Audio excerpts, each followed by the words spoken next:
Aqui eu pretendo falar um pouco sobre a gramática universal, né? A gramática universal é uma teoria que começou a ser defendida a partir da década de 80. Ela vai entender que a competência linguística ela não seria mais um sistema de regras específicas responsável pela linguagem, mas sim vai dizer que existem regras, são comuns e são compartilhadas por todas as línguas naturais. Por meio da gramática universal, a gente consegue a ideia, e é uma ideia que vem se desenvolvendo, né? É tentar determinar aquilo que é universal a todas as línguas humanas, ou seja, são características, são fenômenos linguísticos que existem em todas as línguas. A gramática universal ela vai fazer uma distinção entre princípios e parâmetros. Ela vai dizer que todas as línguas são coordenadas por princípios e parâmetros. Princípios são regras gerais, ou seja, são regras que existem em todas as línguas, são válidas para todas as línguas naturais. E os parâmetros são aquelas regras específicas de cada língua. Ou então são as possibilidades ou as variações que podem ser encontradas entre as línguas. Como exemplo, eu trago para vocês a frase chove e a frase it rains no inglês. Por que eu trouxe esse exemplo? Porque a gente parte de um princípio que toda língua humana tem sujeito. E a gente vai analisar como que o sujeito está presente em várias línguas humanas. A gente vai perceber que no português, o sujeito, ele é nulo. Ele não é pronunciado, mas por que a gente sabe que o sujeito existe no português? Porque existe concordância. Quando eu estou falando de concordância, é porque eu sei que na frase chove, né, é como se eu tivesse um ele aqui. Então, no português, o sujeito ele não é pronunciado, mas a gente sabe que tem sujeito, porque a gente sabe que tem um estabelecimento de uma concordância aqui. E no inglês, o sujeito ele é pronunciado, né? Eles usam essa forma aqui, it, né? Que é uma forma, é um sujeito expletivo que a gente chama, porque ele não tem função semântica nenhuma, mas ele está aqui porque a gente sabe que marca concordância. Assim como no português a gente sabe que o sujeito existe porque marca, porque você tem aqui o estabelecimento de uma concordância, né? Apesar dele não ser pronunciado, no inglês, além de estabelecer a concordância, porque você tem aqui o uso do S, da terceira pessoa do singular, você sabe que ele existe porque você tem uma forma que é pronunciada aqui nessa posição, né? Então, o que eu estou querendo dizer com esse exemplo? A gente está tratando aqui de um princípio que é o sujeito, mas quando a gente vai analisar cada língua, a gente vai entender como que o sujeito é aplicado, né, em cada língua. E aí a gente entende que no português ele não é pronunciado, mas a gente sabe que existe por causa da concordância. E no inglês ele é pronunciado por um elemento que não tem nenhuma função semântica, ele só tem uma função sintática, né? Ele é um sujeito expletivo, e nós temos também aqui a marcação de concordância, né, estabelecida entre esse sujeito e essa forma S aqui no final da terceira pessoa. Outro exemplo que eu trago para explicar essa noção de princípios e parâmetros está relacionado com a posição do sujeito, com o aparecimento do sujeito em uma oração subordinada substantiva objetiva direta, que é o caso, por exemplo, dessas duas frases aqui no português. João disse que ele vai se casar e João disse que vai se casar. A gente sabe que esse ele aqui se refere tanto ao sujeito, João, você tem aqui um sujeito correferencial. Por quê? Aqui, essa posição aqui é a posição de sujeito, é a posição de sujeito da oração principal, e essa posição aqui também é a posição de sujeito numa oração subordinada, né? Como a gente tem dois sujeitos aqui nesse período composto, esses dois sujeitos vão ter o mesmo referente. O João, a expressão sintagma João, vai se referir a João no mundo, e o sintagma ele vai se referir a João também no mundo.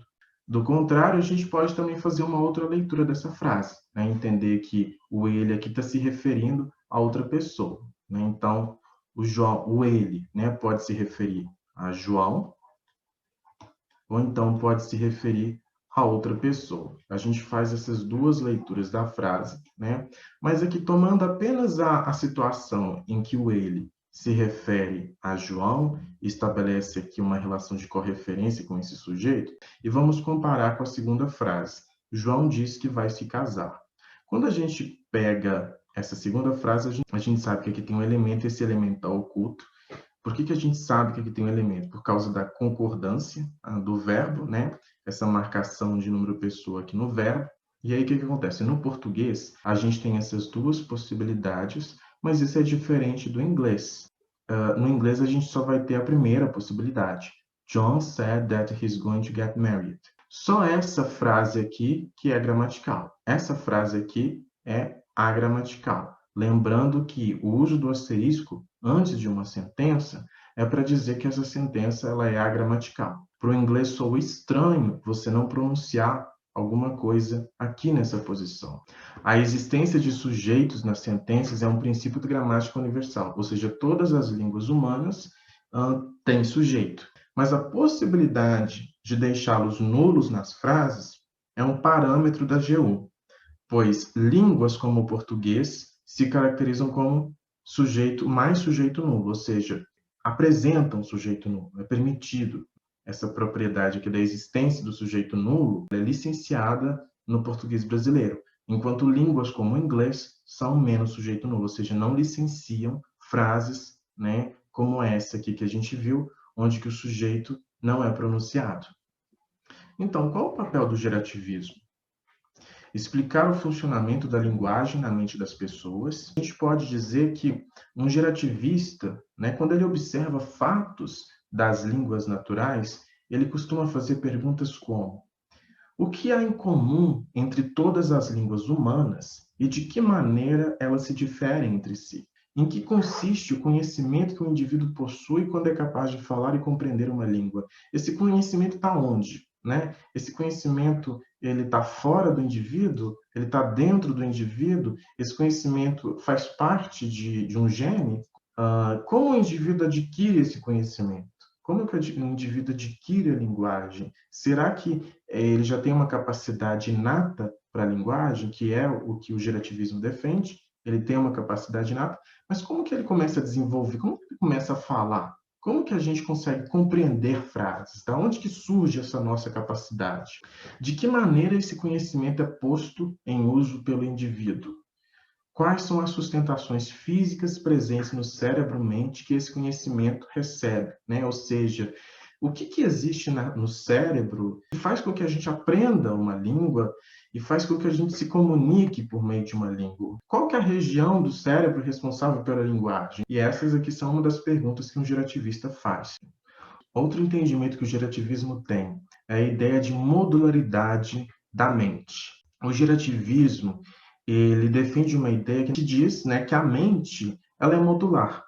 Significa que a mente, o cérebro, é dividido em módulos, várias partes. Né? Módulo aqui a gente pode entender como parte. Né? Então, o cérebro ele teria várias partes, a gente poderia analisar o cérebro em várias partes, e cada uma dessas partes seria responsável pelo desenvolvimento de uma habilidade nossa habilidade com sensações, a compreensão da linguagem, a visão, a memória, a audição, o ouvir. O cérebro ele poderia ser dividido em várias partes. Isso é um pressuposto de uma vertente, de uma abordagem da psicologia que vai entender que a gente pode pensar, né, no cérebro, na mente, numa perspectiva de que ele é modular.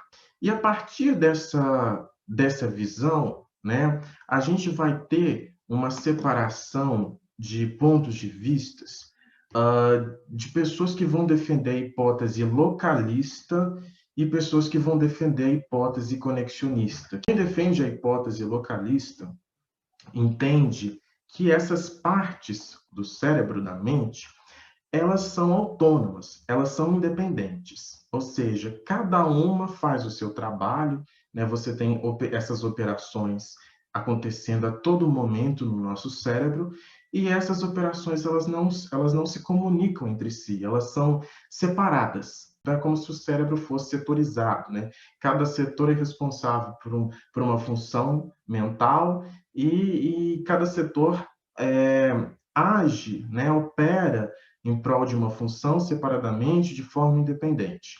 E os conexionistas vão entender que o cérebro, sim, pode ser modular, só que cada um desses módulos, cada um dessas partes, estão interconectadas, comunicam entre si.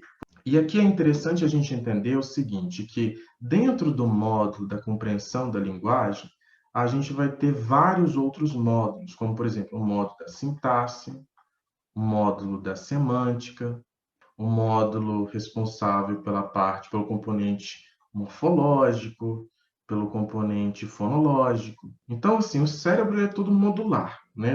A gente pode dividir o cérebro e ainda subdividir ele, né? O cérebro ou a mente. Lembrando que o cérebro, quando a gente está falando de cérebro, a gente está falando dessa estrutura física, né? Concreta, que é possível pegar, e a mente seria uma estrutura abstrata. É só a gente pensar, por exemplo, na diferença entre hardware e software na informática. Então, dentro da linguística, o que a gente vai ter é o seguinte: pessoas que vão defender que os componentes fonológicos, morfológicos, sintáticos e semânticos eles atuam separadamente no cérebro, dentro da hipótese conexionista, pessoas que vão defender que esses módulos da gramática, eles estão interrelacionados. E eles estão interrelacionados entre si, né? Ou seja, o componente sintático ele tem uma relação com o morfológico, e tem uma relação com o fonológico, e tem uma relação com o semântico, mas também tem uma relação com as outras atividades do nosso cérebro, como a visão,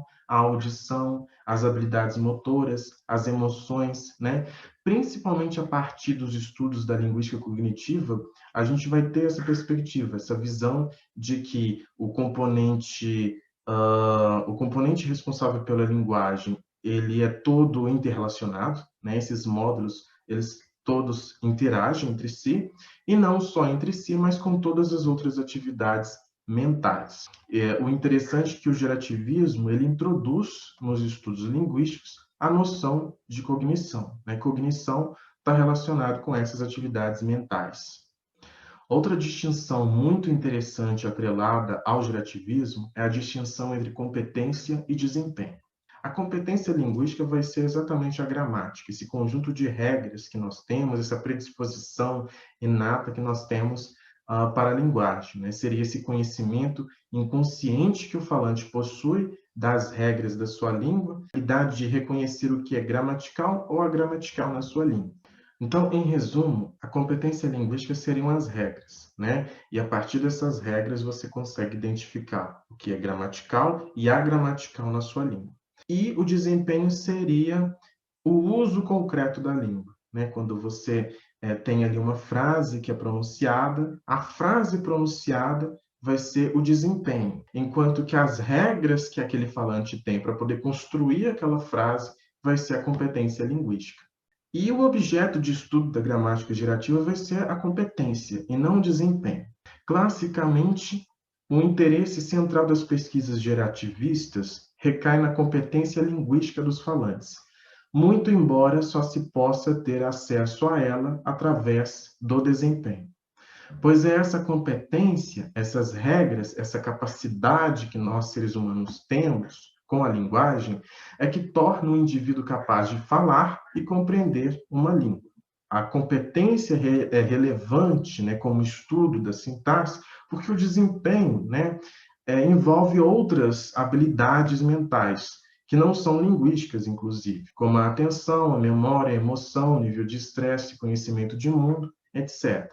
Bom, e se o gerativista lida com algo que é puramente abstrato, que são essas regras, que é essa capacidade, essa competência linguística, que é algo que não é palpável, como que ele faz a coleta dos seus dados, né, para fazer as suas pesquisas científicas? Os gerativistas usam como dados para suas análises, principalmente, dois aspectos. O primeiro é o teste de gramaticalidade, em que os falantes nativos de uma língua são expostos a determinadas frases e devem utilizar a sua intuição para distinguir entre frases gramaticais e agramaticais. O que interessa para o gerativismo é a intuição do falante ao distinguir frases gramaticais e agramaticais.